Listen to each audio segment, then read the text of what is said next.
All right, so maybe a few words at the beginning about the title of our presentation. That might be not so informative. The title says is Dismantling Rothbard's Mantle of Science. That's of course a reference to the famous paper by Rothbard, The Mantle of Science, by the way. The title, of course, is directed to the idea that is undertaken by Rothbard in this paper, which is the connection between Austrian economics and metaphysics of free will, or maybe more broadly speaking, scientific worldview and the role of determinism in this worldview. As you can probably know, there is this question that is sometimes being asked in Austrian circles, whether Austrian economics would still be valid, because that's, after all, a science of human action, if or when it occurs that determinism is a true worldview, that natural sciences inform us, maybe, finally, that determinism is the proper metaphysics of free will. So basically our presentation in our paper that has been published in the book, including papers from this conference, raises this issue, whether Austrian economics can be compatible with determinism, and in which way, or whether maybe Austrian economics presupposes, that it is suggested by Rothbard in the very paper, metaphysical libertarianism. So now I'll just give voice to my colleague, who will introduce these positions in a nutshell, which is, on the one hand, metaphysical libertarianism, which should not be confused with political libertarianism, which also is a position espoused by Rothbard and by ourselves, by the way. And the second one, which is compatibilism. So, Igor, here you go. Thank you. Hello, good people. I'm really happy to see you at this moment. Okay, so before Łukasz kicks off with his argument, some conceptual framework is due. So let me start. We need to elucidate the idea of metaphysical libertarianism first. That's the view which holds two things. First is that there is incompatibility between freedom of will and determinism. And second, it makes an existential claim to the effect that the truth or determinism is false, basically. So it places high demands on the freedom of choice. Suppose I'm presented with a choice of coffee versus tea. So if I choose coffee freely, this implies that everything else equal, I could have chosen tea just as well. Particularly, like I could have chosen tea in a libertarian sense, having my value scale identical. So even though at the time I preferred coffee to tea, libertarians would have it that if I choose coffee freely, I might as well have chosen tea. So that's metaphysical libertarianism in a nutshell. The contrasting view is the so-called compatibilism. So it doesn't really make an existential claim to the effect that either determinism is true or false. Rather, it simply asserts that the two are compatible. So regardless of whether determinism is true or not, we can have freedom of will anyway. So coming back to our example, if I'm presented with a choice, tea or coffee, compatibilists would be happy to say that I pick up coffee because they prefer it. So what they care about is the power to do what I happen to want to do most. And it doesn't matter whether my utmost desires are determined or not. What matters is that given desires, I have a power to act on them and realize them. All right, so that was metaphysical libertarianism, compatibilism. One more caveat we should make is that we're not such determinists who claim that preferences alone can guide choices. Of course, we should couple them with beliefs. There was some relevant passage in Mises to the effect that even if you prefer something most, you will never act on it unless you believe you can employ some means towards this end. All right, and the last thing before I pass my voice to Łukasz is that we actually learned during one of our conversations from our knowledgeable friends here that our argument wouldn't work against Mises, because he views value scales as didactic tools. I don't know, probably that's just a hint of scientific anti-realism. But as it happens, what doesn't work against Mises works against Rothbard, and probably vice versa. Because we contend that for Rothbard, preferences exist independently of actual choices. Let me confirm it by quite a lengthy quote. If we had a presentation, the quote would be displayed here, but now I have to read that. That's the quote. Thus, suppose that John ranked his alternative ends for this use of an hour of time as follows. And it continues. There's a end 1, which is continuing to watch the baseball game. And 2, going for a drive. And 3, playing bridge. This was his scale of values or scale of preferences. The supply of means, time, available was sufficient for the attainment of only one of these ends. And the fact that he chose the baseball game shows that he ranked that highest or first.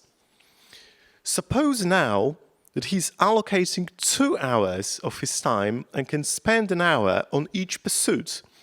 If he spends 1 hour on the game, then a second hour on the drive, this indicates that his ranking of preferences is as above.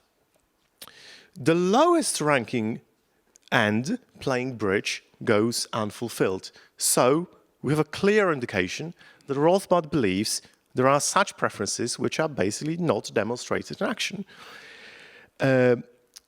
Yeah, so I think this is it. So I hope Łukasz will carry on and conclude. Thank you very much. Yeah, so this remark that you mentioned that we got yesterday in our discussion outside this room was due to Christopher. So thank you, Christopher, for that, because that's very pertinent here.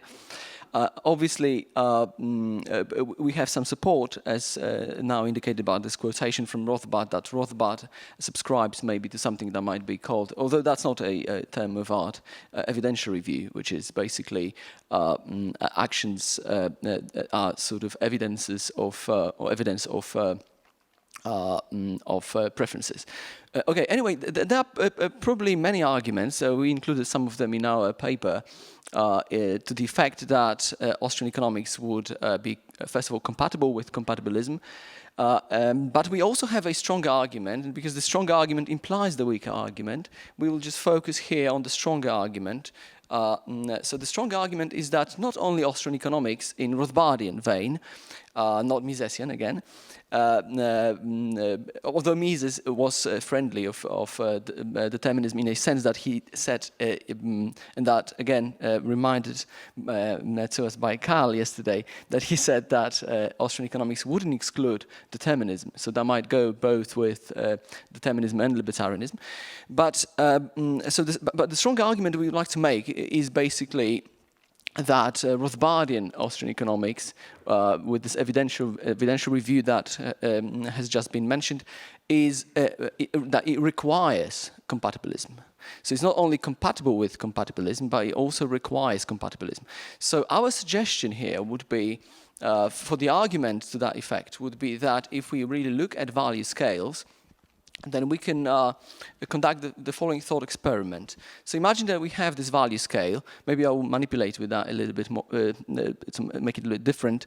So let's say that as an actor, I prefer beer over tea, goes without saying, and over some other thing, maybe having a chat with friends at the moment. And We can ask this question, whether having this value scale and taking it seriously, so let's assume that I have this value scale, that it doesn't shift, that it doesn't change over time. Let's make this assumption. We can ask this question whether I'm free, in a libertarian sense of the word, to choose the second option. So even though I prefer beer over tea, whether I'm free to choose tea nonetheless. Because of course I'm free, compatibilism-wise, to choose beer over tea, because I would be governed by reasons, governed by my preferences, and I would basically do what I most want. So but the question is whether I could choose tea over beer. Well, for Austrians, that should, we suggest at least, as we understand Austrian economics, that should go without saying that I'm not free to do that, because concluding that I am would basically imply that my value scale either changed or it was different from the very beginning, because my choice would demonstrate that I actually preferred tea over beer. But if we really take seriously this assumption that on my value scale beer is over the tea, then it seems to us that we're not libertarian-wise free to choose tea over beer.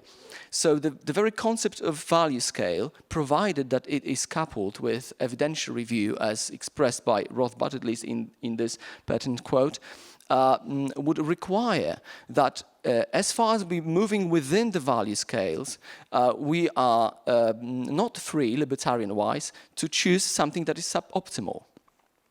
Now, of course, proponents of metaphysical libertarianism would or could respond that, so maybe that's the case, that an actor having value scale that he has is not free to choose suboptimally, but maybe the question of what sort of value scales he has is open to undetermined, choice. But then, if this argument is made, we suggest that it will suffer from infinite regress. Because if that's the case, that although within value scale the actor is not free to choose suboptimally, the actor is still free to choose the value scales that he happens to have, this would be choice nonetheless. And if every choice is governed by value scales, then we would have to postulate that this choice is an evidence of a meta-value scale or second-order value scale. And on the second-order value scale, items thereof would be first-order value scales that would be ranked ordinarily. And within the meta-value scale, the actor would still be unfree, libertarian-wise, not compatibilism-wise, libertarian-wise, unfree to choose suboptimally. Then if we again wanted to postulate another value scale and so on and so forth, obviously we would run into infinite regress. So our suggestion is that the idea of value scale, coupled with this evidential review, so that would work against what Rothbard, the quote, by the way, was from Man, Economy and State. It wasn't mentioned, but it was from this treatise. That would be not only compatible with compatibilism, which in turn implies that it would be compatible with determinism, but would also require determinism, because metaphysical libertarianism would be, I suppose, a view that doesn't come conveniently with the idea of value scale and actions being evidence of preferences. So thank you very much. So that's in a nutshell what we want to say.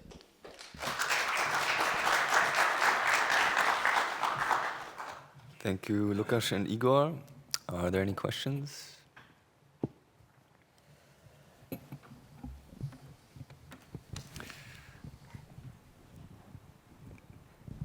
If there aren't, then Sorry. I'll repeat the question. Oh, Sorry, just one maybe naive question. What's the difference between value scale and preferences? In fact, we treat them synonymously. So that's just terminological, I would say. It's like Austrians usually talk about value scales. At times they use the word preference. Anyway, we treat preference as a relation between items on options in opportunity set. So they are ranked ordinally, always, yes. So you were talking about revealed preference in microeconomic terms. In fact, yes, yes. But still, crucially, for Rothbard, as evidenced by the quote I cited, we can have an option which is sort of figures in a value scale without being revealed, which is this number 3 playing bridge.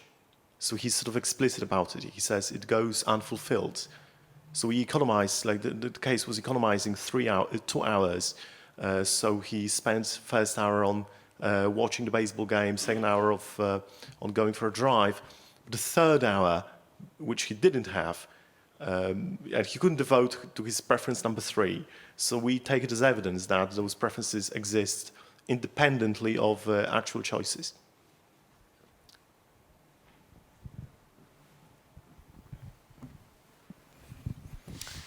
Any more questions, comments, critiques, doubts? Maybe not critiques. Please, critiques. I would like to ask, so if we have the value scale and if the value scale is allowed to change throughout time with new knowledge, if it's not allowed to change, then I might agree that you do not have the freedom of choice in a sense, because you already value A over B and that's final. But if you are not allowed, but if value scales can change and if the system allows you to act upon those changes, why shouldn't we see that as a free choice? I feel like it's a bit of a wordplay. If you don't agree with me. Unfortunately, I think I don't agree with you. Yes, I would say, if there is a change of value scales over time, something governs this change. There is some reason why the change happened. Just to simplify the matter a little bit, I would say that it either is determined by external forces, and then, of course, we would end up with determinism, or compatibilism for that matter, or it's a matter of choice. And then I suppose we would be in danger of running into infinite regress. So that was this point of this, let's say, meta-value scale, or postulating the existence of meta-value scale. Because, the actor has a value scale at T1, and it changes into some other value scale at T2. What governs this change? Is it external force that he has no control over? Or is it his choice? Or maybe the mix of both? But if it's external, then it doesn't seem that he's libertarian freedom. If it's internal, it seems that because that's a choice nonetheless, it's still governed by meta-value scale, and he's again bound by the value scale, so he doesn't have free choice. Of course, all the time, I mean by free choice, libertarian free choice. I believe that he has compatibilist free choice. So that would be my answer. Brief question by Carl? Or? Very brief. Yeah, thank you for this presentation. I really enjoyed it. And I find these questions very interesting and puzzling. But what are the practical implications, if there are any?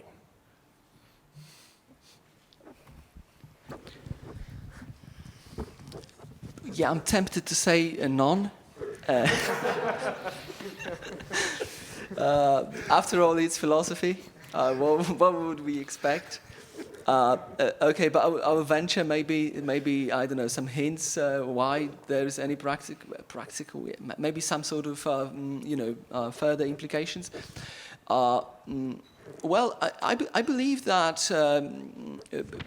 Of course, this is a very small argument we're making. This is a very minor thing, actually based on textual interpretation and so on and so forth. But the direction of our argument is that economics, or Austrian economics in particular, might be unified with a broader worldview. The worldview that we would say is governed by science. So if that's of any practical importance, I would say that might be. We would have a unified worldview in which Austrian economics, or economics maybe more generally, comes together with physics, chemistry, biology, and the unification of science. That might be practical. I don't know if it's practical, but that's the implication. At least I think that's a very far away implication of our very modest, humble, and minor argument. If I may? No, sorry, no more time. You can't. I can't. Briefly. Can I? All right. Yes, I don't know either if it works as a practical implication, but there was this famous fatalist, now gone, Richard Taylor. He said embracing fatalism gave him peace of mind. So maybe. It's a really last remark. So this implication I've just mentioned, we included in the paper another version of the same problem that we are writing about. Now the paper has been submitted to one of our good journals. And the previous submission rejected. The reviewer said, just cross it over. This implication doesn't work. Well, so I don't know. All right. Thank you, Łukasz and Igor.